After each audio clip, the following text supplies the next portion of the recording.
太夸张了！椅子都还没坐热，我们就来到新加坡这个像丛林般的城市。后面那个列车开过去的感觉超级无敌像是那个侏罗纪公园的感觉。哇，在机场看雨漩涡做瑜伽，也只有新加坡能做到了吧？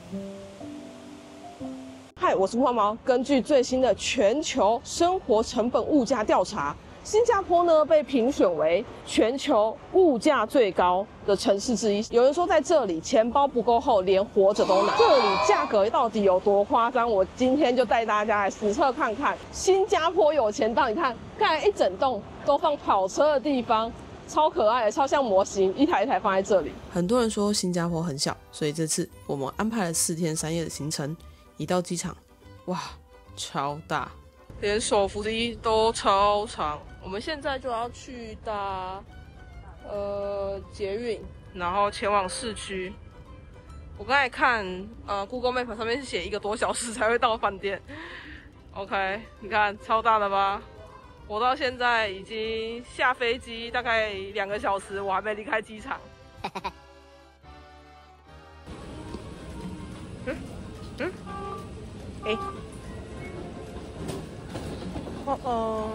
边。哇，整齐的街道，还有遮阳棚，也太好了吧！新加坡严刑峻法也是世界知名，只要有违规，小至罚款，大至鞭刑，就造就了这个干净且严格的国家。就连行人闯红灯，最高也可以罚到70块新币。所以记得要按这个按钮才能通行。但来到这里，最直观的感受就是超热。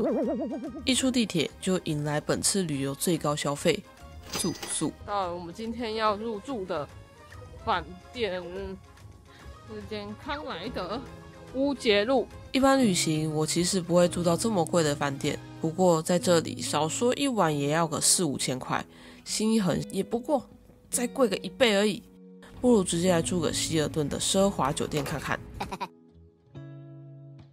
这就是我们在新加坡这几天入住的康莱德新加坡乌节路酒店，然后我们订的呢是2张单人床的行政房，给大家看一下空间。这边就是2张单人床，还有一个办公桌，然后以及电视。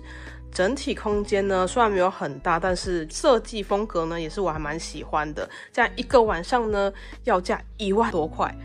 这边它的景观呢其实就只有这一扇窗，应该是在新加坡的关系吧，觉得小失望。看一下浴室空间超级小，然后没有浴缸，这边就是淋浴间。不过它用的备品是我蛮喜欢的香氛品牌 Byredo， 所以这超级香，就觉得这是唯一蛮加分的项目。哇，好香啊！哦天啊！衣橱这种百叶的造型呢，我很爱，就觉得很美。衣架也超多，运动保险箱。来到 mini bar 的部分。对，它的那个 mini bar 的价格呢就写在这里，在上面没有写到，应该不用钱吧。这饮用水的部分，它是打开就直接喝，你要喝多少就有多少。这冰箱里面的 mini bar 超级丰富，超级齐全，但是每一个都要价不菲。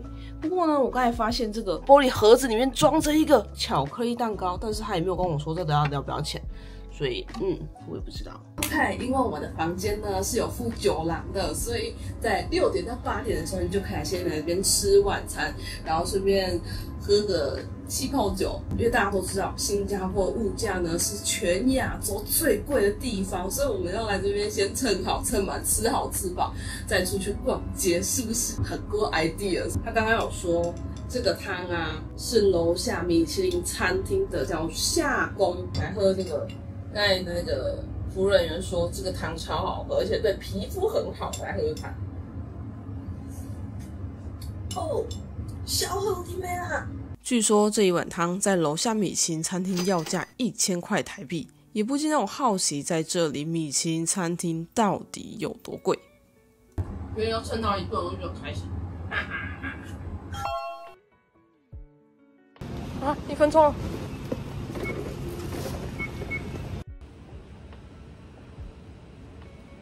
我觉得来到新加坡，直接用信用卡就可以搭大众交通工具，超级方便。对，就是 B 进去就可以了。除了信用卡以外，也可以用 Apple Pay 坐车，超赞。现在呢，我们来到新加坡必吃的肉骨茶。据说这间雅华肉骨茶呢是新加坡肉骨茶的前3名，感觉超级厉害。试看看 ，Go Go Go！ 这个没有了，我们点了这个，看起来很厉害的。这是我们在新加坡第1餐的在地美食，然后我们来到这个肉骨茶。我刚才稍微算了一下，这样的餐点就要花我770块台币，好惊人的在地美食哦！肉骨茶1份要360块，然后这个猪肝汤要230块，应该是我目前吃过最贵的猪肝汤了。现在尝一口我的招牌肉骨茶汤。哦，还有很浓的排骨味，然后搭配上那个胡椒，蛮香的哦。我觉得它的那个胡椒有点重，就到喉咙的时候会有点修起来的感觉。然后据说在新加坡吃肉骨茶就要搭配这个油条，应该是直接这样沾吧？这应该是要沾清汤。真的哦，蛮特别的尝试，因为我以前吃油条都是搭配豆浆。但是这个油条比较不一样的是，它比较像是甜甜圈炸，没有那么酥脆。就台湾的油条是比较那种酥脆，卡斯，这是比较像面包感，就那种炸法，我觉得蛮好吃的。要吃一个，这个排骨超级嫩，蛮好吃哦。我是没有吃过其他家，但是我现在觉得它应该是我吃过肉骨茶的第1名，好好吃。有多夸张？就是会让我哇，怎么这么好吃？这是什么惊人的美食？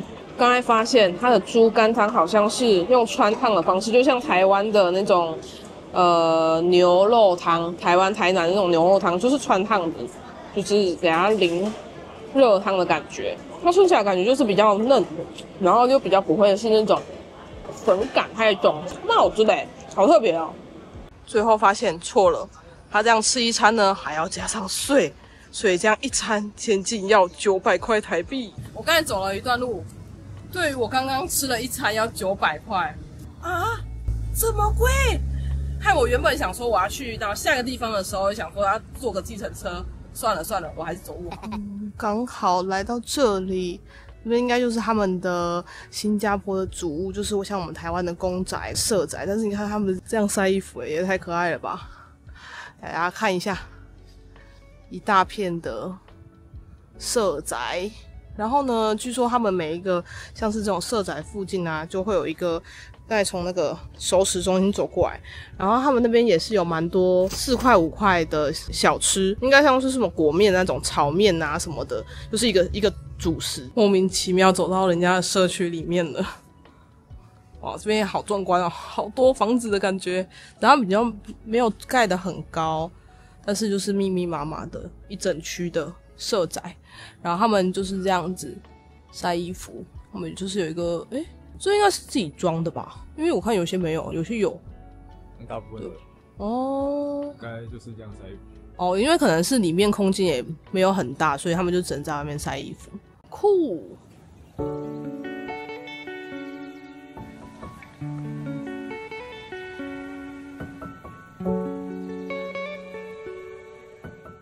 如何？知道这杯星巴克要多少钱吗？多少？这一杯特大杯的冰美式竟然要价180块，是不是很夸张？我前几天去吉隆坡，一杯特大杯才88块，只要88块台币，你敢信？哇，差超多哎！对啊，而且重点是2颗就在旁边而已，竟然差了2倍价，好扯哦！而且你看我身后这个金沙酒店，这金沙酒店呢开业至今15年了，至今屹立不摇。一个晚上呢，你知道最便宜的房价多少钱吗？3万。哦，3万等于是一般上班族的1个月的薪水，到底什么样的程度的人才能住得起这样1天3万块的房间啊？姐，但你有没有听过一句话？贵从来不是他的问题，是你的问题。哎，反正我是住不起来，还好拍照不用钱。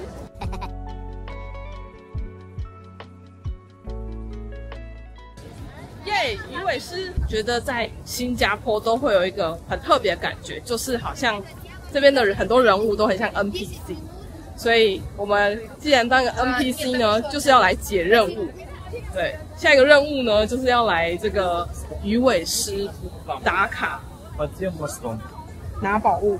哇，鱼尾狮真就是超级多观光客的。这个鱼尾狮也是我从小看到大的景点，终于遇见本尊。狮头代表着狮城的历史，鱼尾代表着从渔港转变为繁华的港湾，也象征着新加坡的过去与未来。嘴里源源不断的喷水，代表源源不断的财富。好看吗？可以吧？可以吧？你要不要那个林俊杰？林俊杰是谁？被拥抱。我们同乡。所以我也要来个接水，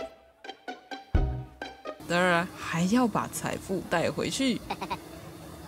住不起，但是你还是可以来。这栋结合了饭店、商场、美食街、赌场，让你逛个3天3夜都不够。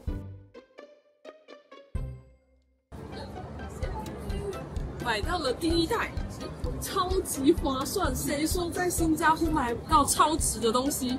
我这边呢，这个就是在台湾超级缺货的双头唇釉，一支台湾卖1000起，我在这边买突然税只要1500多块，现货超足，还可以退税，怎么可以不买呢？哇，好扯哦，超级漂亮。对，后面还有金沙酒店，然后整个呢就是用天然然后环保打造这个超级树。上面那个空桥啊，其实也是要看运气的啦，就是有时候呢，因为风大或下雨的话就不能上去了。不过我这样在下面看，超像阿凡达的场景，好美哦。大家知道阿凡达吗？阿凡达是我跟我妈去电影院看的第一部电影，它会因着时间然后改变它的颜色，就有一个渐层的感觉，超级美。我没有办法不旋转，因为这边园区实在是太大了，这样要旋转才能让你们看到它整个变化，不虚此行的感觉。因为原本呢，我们本来想说就不要走进来了，但我真的必须要说，一定要走到这个地方。对，比其他可以不用待太久，但是这个地方一定要站在这里往上看，很壮观，超级壮观的。我记得它这个树啊，其实也有一些功能在，就是上面就是有介绍是说它是上面可能会有一些太阳能板，或者是会收集雨水，然后做一些回收利用。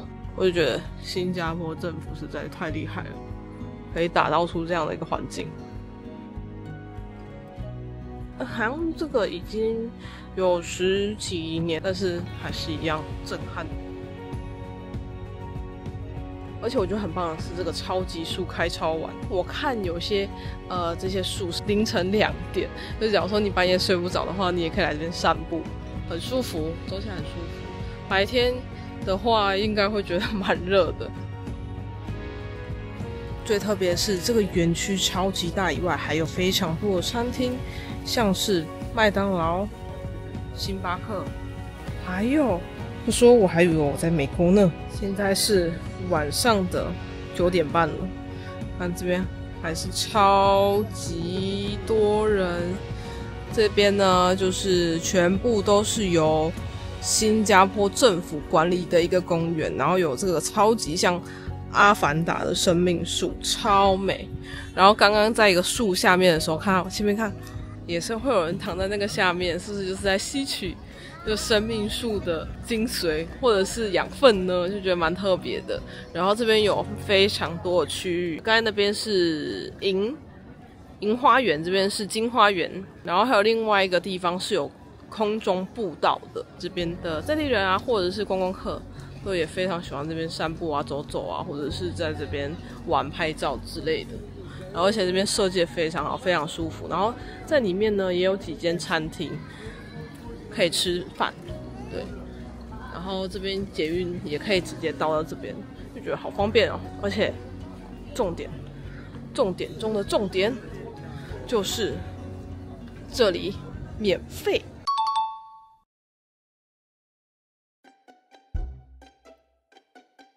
在新加坡什么都贵，我发现我饭店楼下就有一间米其林1星的餐厅，来试试看这样要花多少钱啊？我们吃得起吗？早餐有吃过，应该还点得起吧？好吧。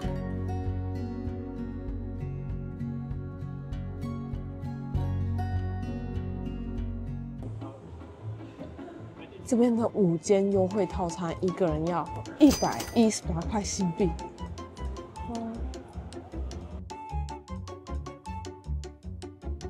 一道先来的招待，这个是干贝虾球，然后这是猪软骨，也是我们俗称的猪耳朵，它摆成这样子，看起来超级美味。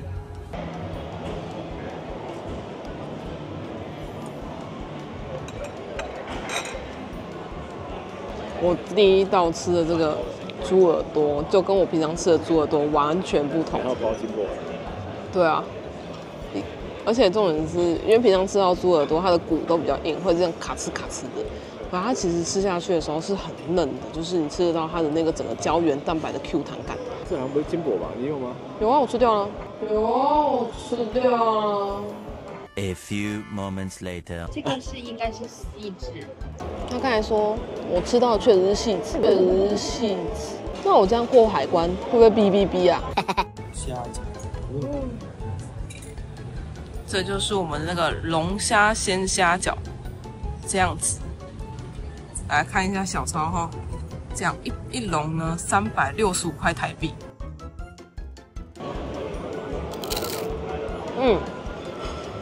它是上面是很扎实的龙虾，扎实的龙虾冻，120块。那也可以。但也没有加服务费啊，税好像也没有加，所以应该要150。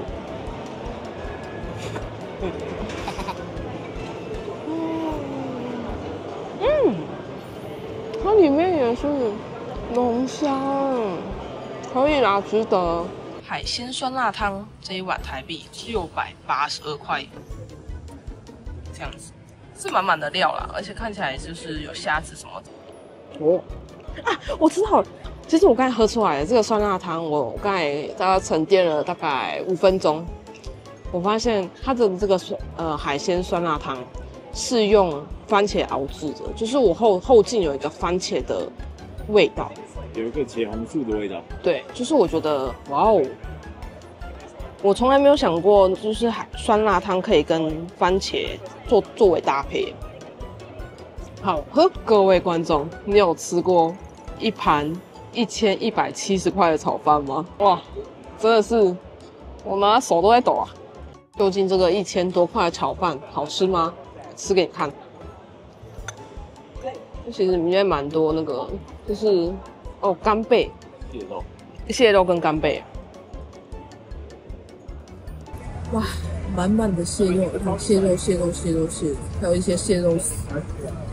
一边路边的炒饭，就是油多，然后跟调味重，所以它就会好吃。但是它其实就是一个很细腻的，其实不会用太多油去让它爆香，对，它吃起来是非常的清爽，但是你会感觉到它就是每一口都会咬得到那个蟹肉。我第一次吃到这种蟹肉与炒饭恰如其分的比例，这应该是我这辈子吃过最好吃的炒饭了，超强。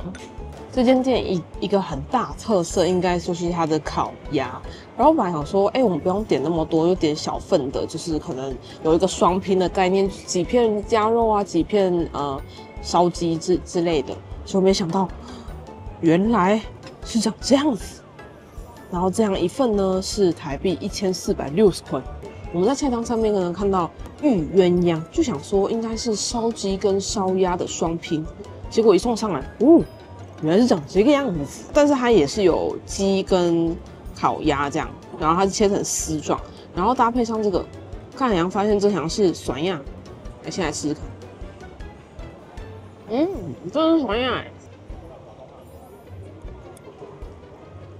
哦，肉不柴，入口即化。那我们等一下吃饱喝足之后呢，就来看看我们这样点一桌菜到底要花多少钱。接下来这个杨枝甘露，